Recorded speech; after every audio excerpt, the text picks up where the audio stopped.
Hello and welcome back to the Racing Post YouTube channel for another episode of the Acca Backer, the series where we try and put together a winning football accumulator for you to have a little go on at the weekend. Delighted to be able to welcome Rory Jennings to the show. Rory, how are you, mate? I'm good, I'm delighted to be here, Jack. That was an excellent intro. Very, very professional, very good. Thank you. I know you're a massive fan of the show, always backing the accumulators we put up. I'm confident in the one we've got today as well. Yeah? Yeah, we're going to, I think that we could be winning some money. Good stuff. Mark, how are you, mate? I'm all right, yeah. It's been a busy week.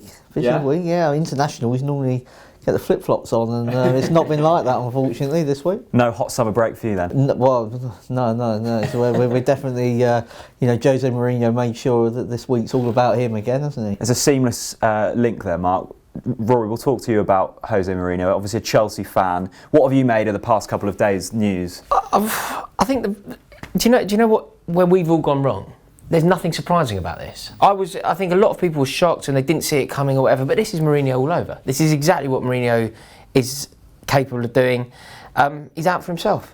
He's demonstrated no loyalty at all to Chelsea. It completely tarnished his memory. And I'm not sure, I could be being optimistic here, but I'm not sure it's a good move for Tottenham. Right. Which, I mean... Mark, what do you think?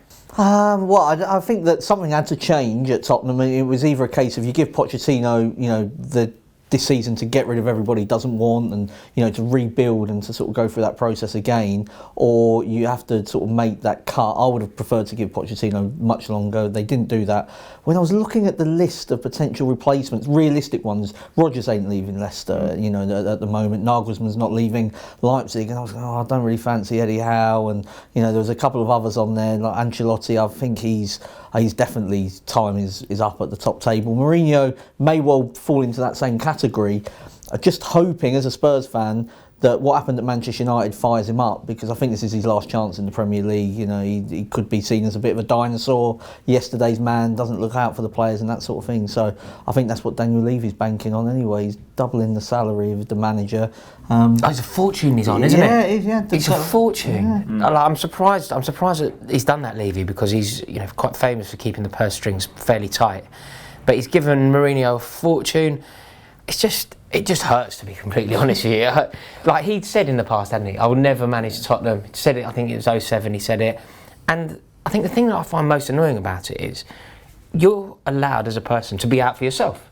In any profession, that's fine. Just don't say you're not. Don't say I will never manage Tottenham because of what Chelsea means to me. Just say, I'm a Judas who'd sell his soul for 30 pieces of silver. Just acknowledge that. And then nobody will be annoyed with you. Yeah, Rory seems incredibly in pain here. Let's get into the weekend's accumulator. Rory, we'll come to you first for your first selection. I think it's going to be a fairly big price accumulator this weekend, and you're going for West Ham to start. I am, because they're playing Mourinho, and I think that they could do it. I think this Mourinho bounce. I think everybody's really confident, and I think what's happening is with Mourinho, and people are saying, "Oh, he's a winner." And you go, "Okay, that's obviously true if we're talking about the man." In his entire career, in the full entirety of the man that we've known, but not lately. The man who arrived in the Premier League and totally remastered the skill of management, he's not around anymore. The man that arrived in 2004, that man was young and clever and handsome and innovative and totally put his own spin on the Premier League. That man, I haven't seen that man for over a decade. Really? Yeah, I think something happened to Mourinho. It's hard to find out, to pinpoint when, but that man who captured my heart, he died. He doesn't exist anymore. The man that came back, perhaps from Madrid, I think you can draw a line in the sand pre and post Madrid for Mourinho, but the man that came back to England, having had that experience in Spain, where they didn't take to him and just didn't really work out for him despite winning the league. I think the man that came back wasn't young and handsome and clever anymore. He was old and boring and cynical and sceptical and angry and aggressive. And I just don't know if he's going to be what Tottenham need. And I think one thing's for certain: before the game at least, we're going to be hearing his magic. Mauricio Pochettino. I don't know if they'll ever take to him. The top will.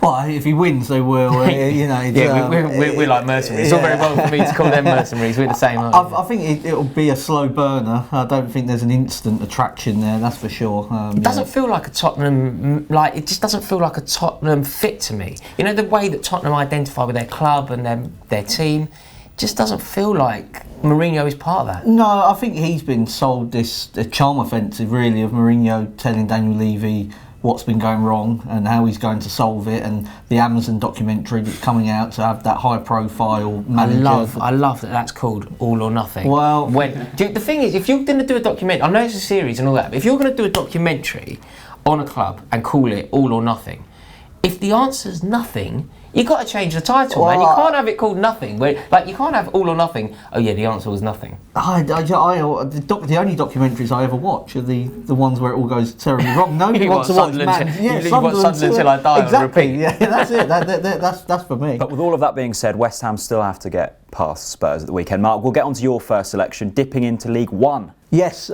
Joey Barton's Fleetwood. Actually, I mean, I didn't think that Joey Barton would sort of take into to management and all that. I mean, Joey Barton doing a good job. He is. I think he is doing a good job. He's got a reasonable budget at Fleetwood, but they've only failed to win 2 of their home games. They were against the top 2, Wickham and Ipswich, so no shame in that whatsoever. They've got a lot of experienced players there on decent dough for League One money. So I mean, he's not pulling rabbits out of the hat completely, but he's doing a good job.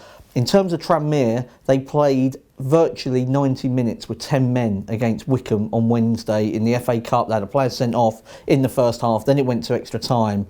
I think it's a really quick turnaround. There's a difference in class anyway to play Wednesday with 10 men for nearly 90 minutes, travel back from Wickham and then play again on Saturday. I think it's too much. West Ham and Fleetwood in the Acca Backer so far. Rory, your second selection, Fulham, going well in the Championship. Yes, Fulham are going well, and QPR haven't been on good form. It's a derby, so anything can happen. But I am quite confident here that Fulham will come out on top. QPR have got a terrible record against Fulham to start with. Also, which is I sort of buy into things like this. I'm a bit superstitious. QPR are terrible when the cameras are in town. They never win. There's something about it. Something happens to QPR. They freeze when the Sky cameras roll in. So I think that Fulham will come out on top here.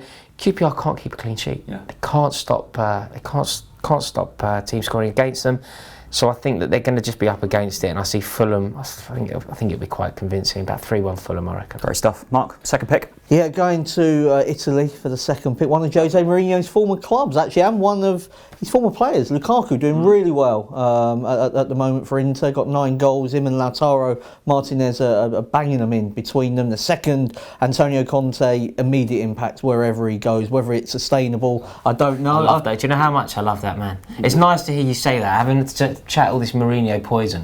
The fact that you've brought up one of my favourite men in the world, it just makes this video a bit nicer for me. Thank you. Yeah, after you. Well, I mean, obviously Frank Lampard is. Thank you. This is a dream. Yeah. But yeah, so I mean, Conte is doing what Conte does. He's making players better. He's making the team better. He's got the fans on side. They're second in Italy at the moment. In terms of Torino, they've played 2 of the other top 3 in recent weeks. They've beaten 1-0 against Juventus. They've beaten 4-0 against Lazio. I think Inter not as good as Juve, better than Lazio. A lot of quality in that final third, and should win. No, great pick. Inter Milan go into the Acca Backer. That fourfold generally returns about 20-1, so a very juicy accumulator so far, and it's about to get even juicier with your wild card, Rory. Really juicy. I'm going for Chelsea. Yeah, Chelsea I wonder why. Chelsea away at City. I really don't see why not. I think City have looked very vulnerable this year. I know how good they are, City, and the team that Guardiola's built has been almost flawless. What is it, 198 points over 2 seasons. We know how good they are, but this season I think they've looked shaky. I mean, you've seen it at Carrow Road, of course. One of our few wins. Yes, it was, but a huge win it was. Yeah. Equally, I think against Liverpool, I know City rode their luck and things went in their favour, but they just look penetrable. I think it's the injury of Laporte at the back. They haven't been able to put it right. Putting Fernandinho back there is an answer potentially, but then you lose his brilliance in the midfield. And I've been laughed at for saying this, but I think Chelsea have the best midfield in the league. I really do. I think that what we've got going on with Jorginho, Kovacic, and then hopefully Kante if he's fit, I just think if we can control that midfield, which I think we can without Fernandinho in it, there's no reason why we can't win the game. Chelsea a big price this weekend, and be sure to let us know down in the comment section below if you see value in them. And Mark, let's finish off the six-fold accumulator with your wild card. Another outsider in the Premier League this weekend is Newcastle. There were a lot of negative vibes around Newcastle, and rightly so. Rafa Benitez had done a good job there. Steve Bruce hasn't done a good job in too many of his other places in terms of, well, you can't really compare him to Benitez in terms of what they've won. But I saw them at West Ham a couple of weeks ago, and they were good. They were really good. They were good. And St Maxim on one wing, Almiron on the other. They can't score. The pair of them are absolutely terrible in front of the goal. It's a centre halves nicking all the goals. Yeah, it is. But it doesn't matter how they go in, as long as they go in. And they played really well at West Ham. Got the 9 shots on target. They played Bournemouth last time out. Another 9 shots on target. I mean, that's pretty good going. They've won both games. Aston Villa, they found it quite tough in the Premier League, and I think they'll find it quite tough for the remainder of the season. If they stay up, I think it'll be quite a tight run thing. Newcastle, not far short of 3-1. Look, a big old price to me. Definitely, and that's six-fold. Strap yourselves in. 574-1 in places, so you could be getting rich this weekend. Rory, thank you so much for coming on. Great, thank you for having me. No, pleasure. Mark, thanks again. Be sure to subscribe to the Racing Post YouTube channel for even more great content, and we'll see you again very soon. Bye-bye.